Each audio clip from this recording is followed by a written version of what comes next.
Assalamualaikum warahmatullahi wabarakatuh. Sistem air panas pada bangunan tinggi. Sistem air panas ini merupakan salah satu bagian dari sistem sanitase, drainase, dan plumbing. Kalau kita lihat di diagram, terdiri dari ada air bersih, air kotor, dan air bekas, air hujan. Air panas itu merupakan salah satu bagian dari sistem air bersih, di mana pada beberapa bangunan memiliki peran yang sangat penting dan sangat dibutuhkan. Biasanya proyek-proyek seperti hotel, rumah sakit, dan juga apartemen memerlukan sistem air panas ini, sehingga kita sebagai arsitek penting untuk mengetahui bagaimana sistem air panas ini tentunya dari sudut pandang arsitektur. Di materi ini akan dibahas mengenai perhitungan kapasitas air panas, diagram sistem, serta contoh instalasinya seperti apa, sehingga kita sebagai arsitek akan punya concern terhadap sistem air panas ini, tentunya disesuaikan dengan fungsi dan grade bangunannya. Terkait dengan standar yang digunakan dalam materi ini mengacu ke SNI nomor 37065 tahun 2005 tentang tata cara perencanaan sistem plumbing. Sebelum kita masuk ke pembahasan instalasi air panasnya, tentunya kita harus mempelajari dulu terkait standar kebutuhan air panas. Ini tadi di SNI, tata cara perencanaan sistem plumbing. Jadi terkait kebutuhan air panas ini terdapat nilai-nilai atau angka berdasarkan fungsi bangunannya. Misalnya kebutuhan pemakaian air panas per liter per orang per hari tergantung dari fungsi bangunannya. Misalnya ada rumah tinggal 50 liter untuk menggunakan shower, terus apabila ada bathtub menggunakan 100 liter, terus juga rumah susun, hotel 110 liter, dan lain sebagainya. Jadi masing-masing fungsi bangunan memiliki kebutuhan air panas yang berbeda. Definisi air panas di sini ialah diatur standarnya rata-rata 60 derajat Celcius. Nah, selain itu terdapat juga perhitungan terkait berapa kapasitas tangki air panas dalam sehari. Jadi terkait penyediaannya ini ada standarnya. Kita lihat di tabel yang kanan, misalnya rumah tinggal 1/5 dari kapasitas, rumah susun 1/5, rumah sakit 1/10. Jadi ini biasanya unsurnya adalah faktor keserempakan. Jadi misalnya kita membutuhkan air panas berapa liter, tapi dalam satu waktu biasanya keserempakannya tidak semuanya digunakan. Jadi bisa jadi hanya 1/5 atau 20% saja. Oke, kita langsung masuk ke perhitungannya. Bagaimana cara menghitung kebutuhan air panas? Contohnya pada proyek hotel, karena di hotel ini apalagi yang bintang 3 atau ke atas, memang air panas ini memang menjadi kewajiban ya, khususnya di area shower atau di bathtub, dan bahkan di beberapa hotel di wastafel atau lavatory-nya juga dilengkapi dengan air panas. Jadi misalnya sebuah hotel memiliki 200 kamar tidur, maka kita asumsikan satu kamar itu 2 orang, maka jumlah tamunya ialah 200 kamar kali 2 orang, menghasilkan angka 400 orang tamu yang menginap di hotel tersebut dalam asumsinya kalau hotelnya ini penuh dalam satu hari. Nah, maka berapakah kebutuhan air panas per harinya? Maka tinggal dihitung saja, 400 orang dikali tadi standar di SNI-nya 110 liter per orang per hari, maka menghasilkan kebutuhan per harinya ialah 44.000 liter per hari. Nah, selanjutnya berapakah kapasitas tangki air panas yang diperlukan? Nah, tadi karena ada faktor keserempakan, tidak satu hari full digunakan air panasnya, maka ada standar 1/5 dari kebutuhan total per hari berdasarkan SNI yang tadi, sehingga 1/5 dari 44.000 liter adalah 8.800 liter atau 8,8 meter kubik. Nah, dari sini kita sudah bisa mengambil kesimpulan bahwa nanti dalam hotel 200 kamar tadi dengan asumsi tamunya 400 orang memerlukan water heater dengan kapasitas 8.800 liter. Jadi itu nanti pada perencanaannya harus disediakan area untuk menempatkan water heater ini. Nah, biasanya pada hotel umumnya digunakan sistem sentral, di mana tangki air panasnya akan ditempatkan di atas atap atau di area-area tertentu yang terpusat. Tapi ada juga beberapa hotel yang menggunakan sistemnya split atau individual per unit kamar hotel. Tapi yang umum digunakan di hotel ialah yang terpusat atau sentral. Lanjut ke diagram sistem air panas. Pada sistem sentral itu seperti apa alur kinerjanya. Jadi kita lihat pertama, kalau kita berbicara air bersih, berarti maka muncul sumber air bersih dari GWT atau groundwater tank. dipompakan melalui pipa riser ke roof tank. Nah, dari sini, dari roof tank seperti biasa didistribusikan ke masing-masing sanitaire. Ini yang warna biru ini distribusi air bersih ke kloset, ke kamar hotelnya, ke shower, dan lain sebagainya. Dan juga kalau ada kolam renang didistribusikan ke kolam renang atau bak pemandian air panas. Nah, pada saat memerlukan air panas, maka dari roof tank tersebut dialirkan ke water heater, tangki yang tadi misalnya 8.000 liter, dipanaskan terlebih dahulu sampai mencapai titik yang diperlukan. Tadi biasanya 60 derajat. Karena kalau 100 derajat itu air mendidih ya. Jadi di sini dipanaskan sampai 60 derajat, lalu didistribusikan melalui pompa ke masing-masing kamar hotel atau saniter yang memerlukan air panas. Di sini digambar, diambil contoh lavatory atau wastafel, shower, dan bathtub, karena memang di hotel umumnya item-item ini yang memerlukan air panas. Begitupun ke kamar yang lain, misalnya yang tidak ada bathtub, berarti yang biasanya hanya ke shower dan wastafel saja. Selain itu biasanya di hotel-hotel tertentu, apalagi yang fasilitasnya lengkap, ada juga biasanya bak pemandian air panas seperti jacuzzi atau onsen. Nah, ini biasanya memang didistribusikan juga air panas untuk menghangatkan air yang tadinya dingin. Jadi begitulah sistem air panas berjalan pada sebuah hotel. Jadi cukup sederhana. Lanjut pada instalasinya, kira-kira dalam agak detailnya seperti apa instalasi air panas dengan sistem sentral tersebut. Jadi kalau misalnya ini ada sebuah kamar mandi hotel, ada kloset, ada wastafel atau lavatory, ada shower, ada bathtub, maka distribusinya tentunya dari shaft plumbing masuk air bersih ke masing-masing item tersebut, pipa air bersih. Nah, untuk air panasnya karena sistemnya sentral, maka memiliki pipa yang terpisah sendiri, didistribusikan ke saniter-saniter yang memerlukan air panas. Perlu diketahui juga untuk pipanya itu biasanya pipanya tipenya PPR. PPR itu yang warna hijau biasanya itu pipa yang memang bisa menyimpan panas atau tahan panas, dan biasanya lebih tebal, materialnya beda dengan pipa PVC biasa itu tidak tahan panas. Jadi kalau ada sistem air panas maka pipanya biasanya pakai PPR. Kalau secara jadi nanti yang sudah dipanaskan itu berarti shower sama bathtub di gambar ini ya. Kalau secara denah maka kita bisa lihat dari shaft plumbing ada pipa distribusi air dingin didistribusikan atau air bersih ke masing-masing, ke kloset, ke wastafel, dan ke shower. Nah, pipa air panas ini di shaft plumbing juga ada pipa distribusi air panas. Jadi misalnya tadi tangki air panasnya di atap, dari sini didistribusikan ke masing-masing saniter yang memerlukan suplai air panas. Jadi kalau di gambar ini air panasnya disuplai ke wastafel atau lavatory dan juga shower.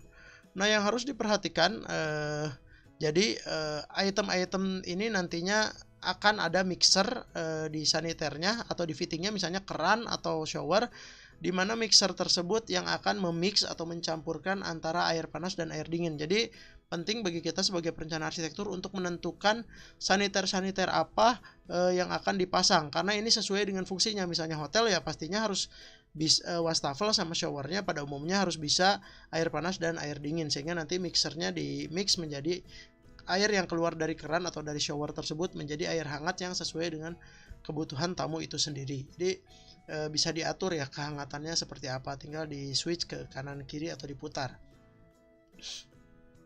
Itu terkait air panas pada hotel yang umumnya menggunakan sistem sentral. Lanjut ke air panas pada apartemen. Terlebih dahulu kita hitung kebutuhannya, sama seperti hotel tadi ada angka-angka atau perhitungannya. Misalnya sebuah unit apartemen, jadi kalau ini individual ya di dalam unit apartemen, karena apartemen itu kan dimiliki masing-masing per unit, beda dengan hotel yang dikelola secara sentral atau ada manajemen yang mengelola atau melayani hotel tersebut. Nah, contohnya sebuah apartemen dengan kelas middle memiliki unit 2 bedroom atau 2 kamar tidur, maka diasumsikan jumlah penghuninya 4 orang, maka tinggal dihitung saja. Tadi standarnya SNI-nya untuk apartemen 50 liter per orang per hari, maka dikali 4, maka dihasilkan 200 liter per hari kebutuhan air panasnya. Sedangkan untuk kapasitas tangkinya berdasarkan standar tadi 1/5 dari kebutuhan per hari, sehingga 1/5 kali 200 adalah 40 liter. Oleh karena itu sudah dihasilkan Kapasitas tangki air panas pada apartemen kelas middle dengan unit 2 kamar tidur dengan 4 orang itu ialah water heater yang 40 liter. Jadi nanti tinggal dicari di pasaran kira-kira water heater yang kapasitasnya 40 liter untuk apartemen tersebut. Nah, biasanya tergantung mereknya ya, ada yang 40, ada 20 liter, tinggal disesuaikan dengan di pasaran. Terus kalau misalnya apartemen yang kelasnya luxury itu kita anggap yang kelasnya menengah ke atas atau cukup mewah, misalnya dia memiliki bathtub, maka perhitungannya berbeda dengan jumlah penghuni yang sama-sama 4 orang, namun kebutuhan air panasnya per harinya ialah 100 liter, karena tadi biasanya ada bathtub tadi, itu yang membedakan antara apartemen menengah dengan apartemen yang kelas menengah ke atas. Jadi tergantung apartemennya seperti apa. Maka kapasitas tangki air panasnya pun sama, perhitungannya 1/5 dari kapasitas per hari, menghasilkan tangki air panas kebutuhannya ialah 80 liter. Jadi kalau kita lihat perbandingannya antara apartemen yang kelas menengah atau middle dengan yang luxury itu, kapasitas tangki air panasnya berbeda karena biasanya itu tadi ada bathtub. Nah, terkait sistemnya atau tipe water heaternya dipilih biasanya sistemnya split atau individual, karena masing-masing apartemen punya sistem atau dikelola oleh sendiri, ada meteran air sendiri, listrik sendiri, maka water heaternya pun ditempatkan di dalam unit apartemen, biasanya di atas plafon kamar mandi atau di area-area yang kosong, tergantung seberapa besar water heaternya. Kalau kita lihat secara instalasinya sekilas saja, jadi kalau misalnya ini sebuah penampang apartemen, ada kamar mandi, ada area kitchen, maka seperti biasa ada distribusi air bersih dari shaft, ada meterannya karena ini apartemen ya, dikelola oleh masing-masing atau dimiliki oleh individual. Nah, untuk air panasnya pun karena individual atau split, maka dia dari meteran itu air bersih supply masuk ke water heater, air dipanaskan dulu, baru didistribusikan ke masing-masing saniter yang memerlukan air panas atau air hangat, yaitu shower dan bathtub pada gambar ini. Kalau secara contoh denah apartemen yang sederhana, maka mirip dengan hotel tadi, cuma bedanya di sini ada meteran karena apartemen, terus didistribusikan air bersih ke masing-masing saniter. Nah, yang air panasnya ialah dari meteran masuk ke water heater, dipanaskan, lalu langsung distribusikan ke saniter yang dimaksud. Jadi kebetulan di apartemen biasanya wastafel atau lavatory itu tidak disuplai dengan air panas, hanya air dingin saja. Jadi biasanya yang ada air panas di apartemen adalah hanya shower dan bathtub saja. Jadi tergantung juga, kalau siapa tahu apartemen atau tempat tinggalnya itu pengennya wastafel atau lavatory yang ada air panas, ya bebas itu. Jadi tinggal disesuaikan dengan kebutuhan. Nah, mengingatkan juga yang penting bagi kita arsitek salah satunya ialah menentukan saniter tadi. Jadi harus dipastikan bahwa pemilihan showernya atau wastafel atau apapun harus bisa ada fitur mixer air panas dan air dingin. Biasanya di kerannya itu ada lambang titik merah dan titik biru. Jadi merah untuk indikator air panas, biru untuk indikator air dingin. Kita lanjut pada perhitungan kebutuhan air panas yang lain. Jadi ada alternatif lain dalam menghitung air panas berdasarkan SNI tadi, di mana bisa dengan cara perhitungan jumlah orang seperti perhitungan sebelumnya, bisa juga dengan menghitung berdasarkan tipe atau instalasi saniternya. Jadi kalau kita lihat di gambar, ada beberapa standar pemakaian. Jadi misalnya kita lihat bak cuci tangan atau wastafel, standarnya 7,5 untuk pribadi, 7,5 liter, terus bathtub 100 liter. Nah, ini berdasarkan saniternya.